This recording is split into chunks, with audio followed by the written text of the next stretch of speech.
Welcome to the 110th edition of the Director's Communiqué. January included a bit of a chill in the air that stuck around for the first time this winter, but I pray you're all staying warm, including our fearless leader, Director of Education, Dom Sculia. Thanks, Twyla. Our warm hearts will get us through the cold months once again. We certainly see a lot of creative ways to enjoy this typical Saskatchewan winter. Isaiah chapter 43 reminds us to forget the former things and not dwell on the past. It's nice to see people out introducing students to new experiences. Many students have tried cross-country skiing for the first time, something that has been made possible by our physical education consultant, Ryan Gallagher, who purchased the equipment to help out during our challenging year. Additionally, some classes were able to take advantage of a rare sheet of ice on Taylor Field and were able to go skating at Iceville. Your efforts with our students are what could be the difference between remembering this year as scary or remembering how cool it was to bundle up and attempt a new activity. We continue our collective journey of truth and reconciliation. And it seems every day we're hearing distressful stories, reminding us of the importance of breaking the cycle of systemic racism.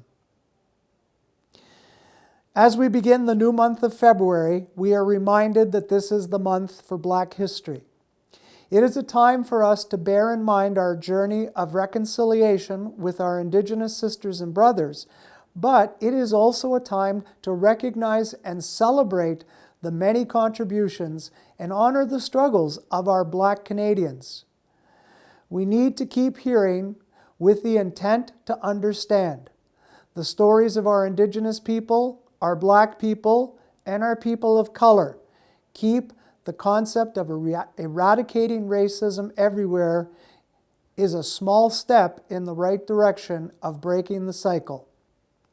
Acknowledging our systemic racism and committing to making changes is another important step. As a white, privileged person, not being racist is not enough. I need to be anti-racist and stand up for what I know is right. What I know is right is ensuring that all people have equitable opportunities and all have their cultures and backgrounds respected and acknowledged. This won't stop with Black History Month or the calls to action in Canada, but these are good places for us to start our journey. February also brings us a nice winter break, which I'm sure we're all looking forward to. And of course, it's the beginning of our faith journey of Lent. We won't be together in our school for Ash Wednesday, but we can still all pray together while we are safely apart as the season of Lent begins. Once again, I want to thank all of you, and God bless. Twyla? Thanks, Dom. Let's take a look back at January, shall we? Voice bore witness to you by calling you his beloved Son. The January 11th board meeting began with Ukrainian Catholic Father Vladimir blessing the CEC. At the beginning of a new year, the Byzantine faith celebrates Epiphany in a special way, with the priest going to parishioners' homes to do a blessing. This is a renewal of keeping Jesus in the family home and keeping Christ as the center of a family. And in this case, the center of what we do and how we deliver education, with Christ as the focus. I'll love you forever. I'll like you for always. As long as I live, my baby you'll be. St. Catherine Community School has taken masks to a whole new level with the Masked Reader. What a fun literacy initiative. Show host, teacher librarian Christina Boutelier guides students through guessing just who is behind the mask. Those Cougars sure are creative with their reading.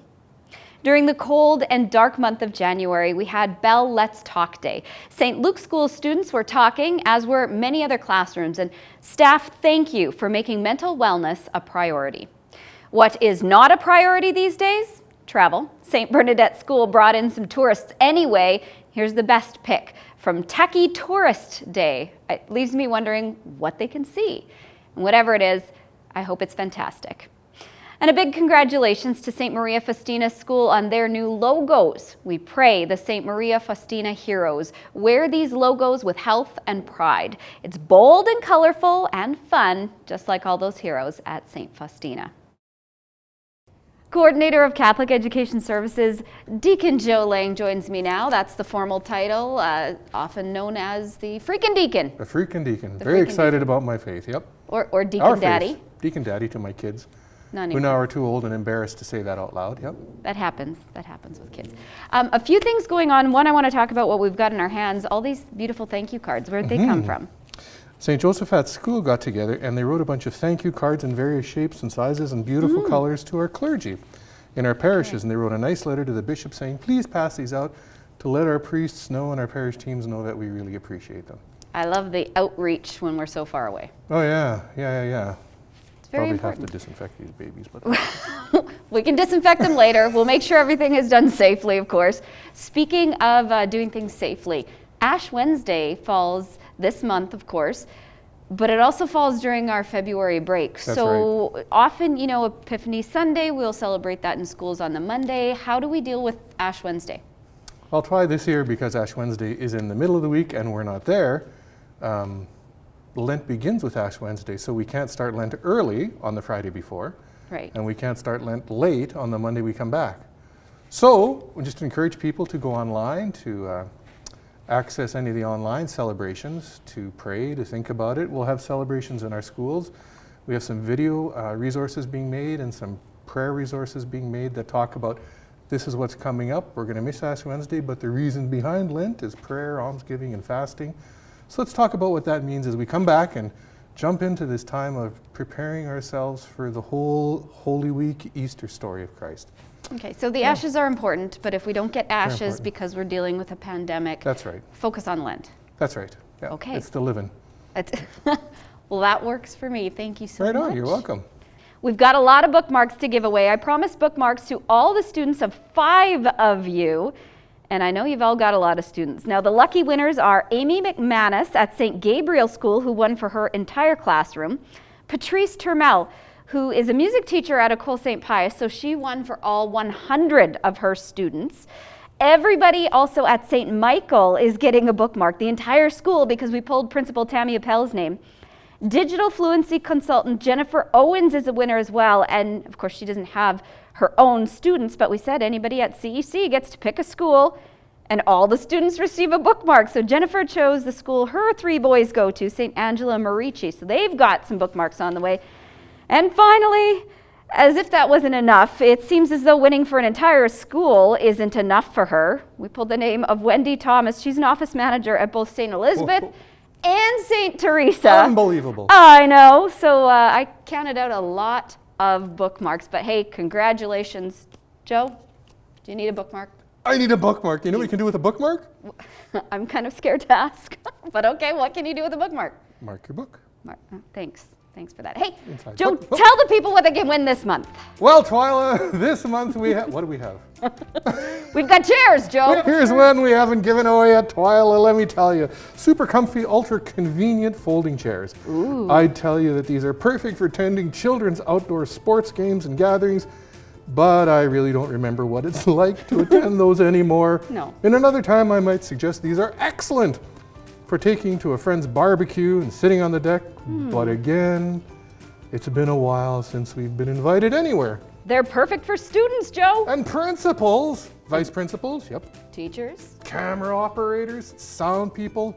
even deacons. No way, those deacons, Yeah, well, unbelievable. Calm down, it's not yours just yet, Joe. You have to enter to win.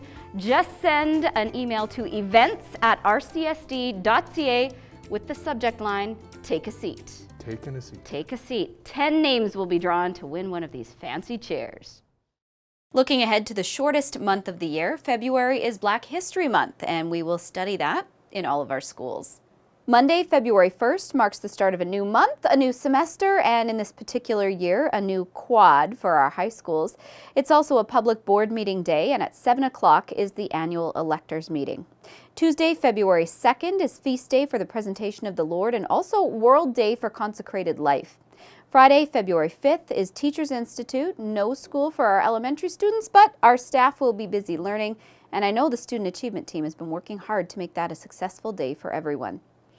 February 7th to 13th is Provincial Staff Appreciation Week. The theme this year is Unsung Heroes. My suggestion was Pandemic Survival Multitasking Ninjas for the win, but they said that was too long.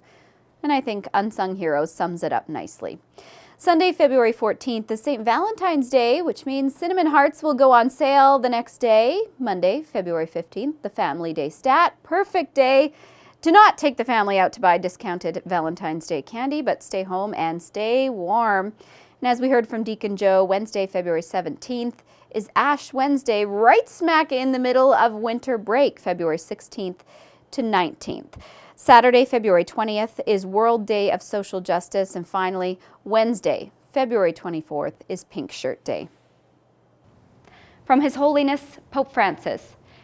In the child Jesus, God shows himself to be lovable, full of goodness and gentleness. We can truly love a God like that with all our hearts. Like the Magi, we too are called to allow ourselves to be attracted, illuminated, and converted by Christ. He is the journey of faith through prayer and the contemplation of God's works, which continually fill us with every new joy and wonder. This is the great meaning of Christmas. God becomes man so that we can become children of God. It is striking that the Lord spent most of his time on earth living an ordinary life without standing out. It is a beautiful message that reveals the greatness of daily life, the importance in God's eyes of every gesture and moment of life, even the most simple. We are always on a journey in life. Let us choose the path of God. We will discover that there are no unexpected events, no uphill path, and no night that cannot be faced with Jesus. The Word of God is the antidote in our fear of having to face life. In speaking to us, the Lord reminds us that we are in His heart, that we are precious in His eyes, and that He holds us in the palm of His hand. And finally, kind people who deserve a hello. Erica Mitchell, Miranda HAMMETT, Jim and Michelle Braun, Tammy Milo, Amy Sanville, and Curtis HYNES. Thank you for being awesome just by being you, and hello. Thank you for hitting play once again on the Director's Communiqué. Until next month, I'm Twyla West.